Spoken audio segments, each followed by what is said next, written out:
y'all, welcome back to my channel. Thank you for stopping by. If you're new, you're welcome, and if you've been here before, I love you guys so much. So today I'm going to be showing you guys how I did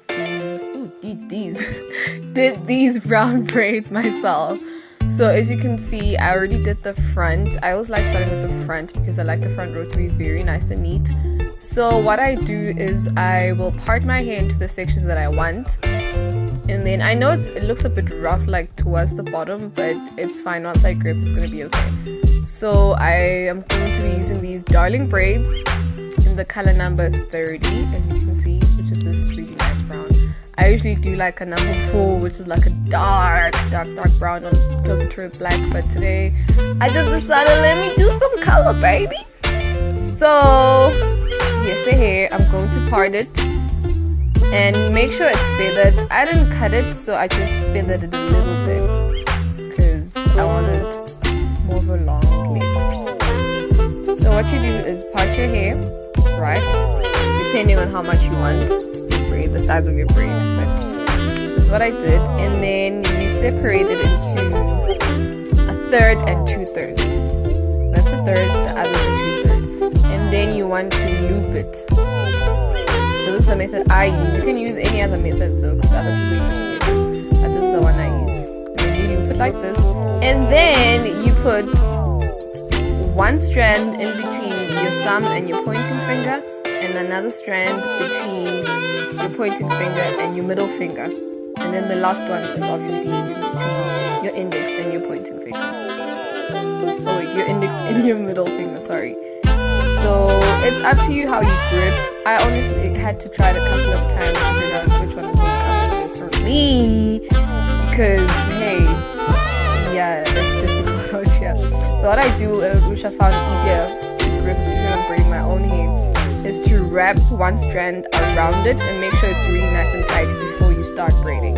That way I'm more sure that it's tight, because when you're braiding your own hair, it's a bit tough because your arms get tired and up here you can't see. It's just a lot. So I prefer wrapping it around the strand or the twist braid that I already did.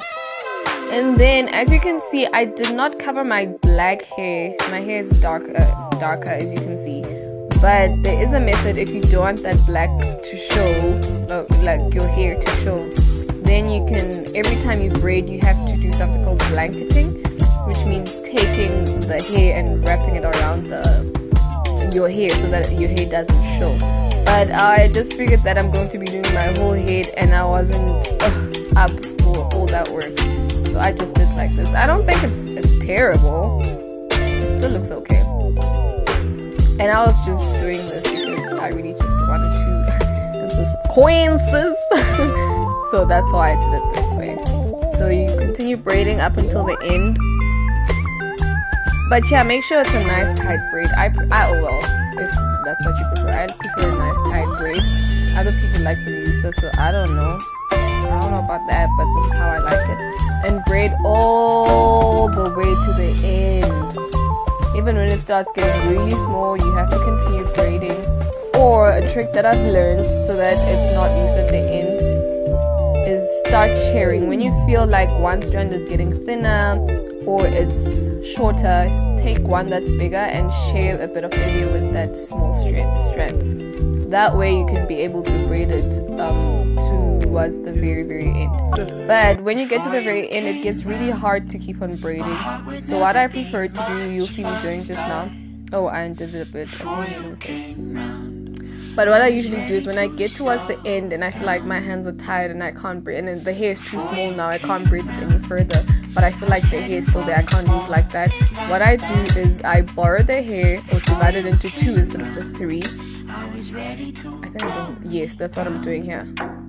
Oh wait, no, not yet. But yeah, I'm gonna divide it into 2 and then I'll twist it out so that I still have something braided towards the end. I don't want any hair left at the end. So that's what I was doing. Let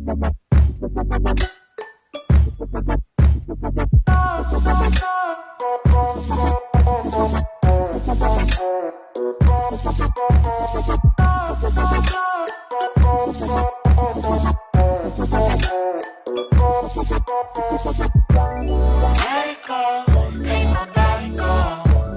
Take a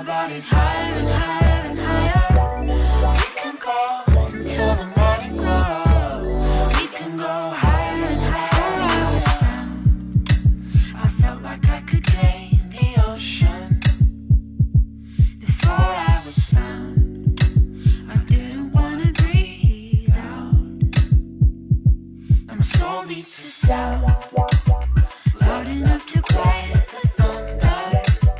The love with no doubt, and now I'm never gonna slow down. Never gonna slow down. So just to show you again how I loop the hair, you tear out a piece that you feel like is enough for the size that you want, and then separate it into 1/3 and 2/3, and then take that 1/3 and loop it around the 2/3 like that. And then that's how you get 3 strands. But anyway, right now I'm about to start boiling my hair so that it's nice, and right now it's a bit stiff, so it looks nicer once you've boiled it. But I'm going to be doing it on in my bathtub. As you can see, I have a bowl inside because the bathtub is too big. But before I start doing that, I have to trim a bit, especially towards the end where there's these really wispy, unnecessary length which has to be cut.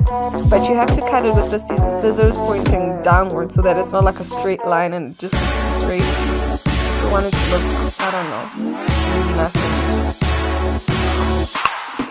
So yeah, that's what I was doing. Please don't mind my gown, guys. This is an old I have another one, but this is an old gown and I really like it. But what happened was we're sitting by the fireplace, and I like sitting close to the fireplace when we have the fire on.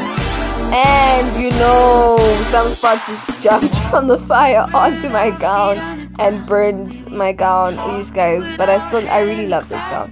Anywho, as you can see, now I was dipping my hair into the hot water. It has to be boiling water, not just hot.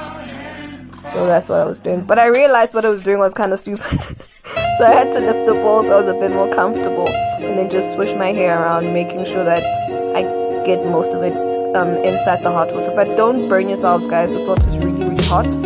If you can get help, ask someone to help you, or bend over the way I'm doing it so that you don't burn yourself. So right now I'm drying it with a towel. I did not, to be honest, I blow dried it later, so I basically air dried it at that time. But here I was blow drying it because, how do I explain this? Some of the hair will have like little split ends, if I can say that, on the braid. So you want to, if you can't cut it, or if it doesn't melt down while you're boiling it, then you have to blow dry your hair. But make sure it's not on like crazy high heat, because this is synthetic hair and it will burn and it will melt. And imagine when it's melted on each other, it'll become really stiff and not nice. But that's why I was blow drying mine on low or medium heat. And keep checking if your hair's still fine. And then when you're done, just rake it up like I was doing here. I was trying to film myself, but basically just rake it up like I'm doing. And then yeah, there we go. Brown box braids. A brown skin girl. I should have inserted that. Should have inserted the song. But anyway, this is how it looks, and I really love it. I saved some coins, did it myself. I feel proud, and yes, girl. Thank you so much, guys, for watching.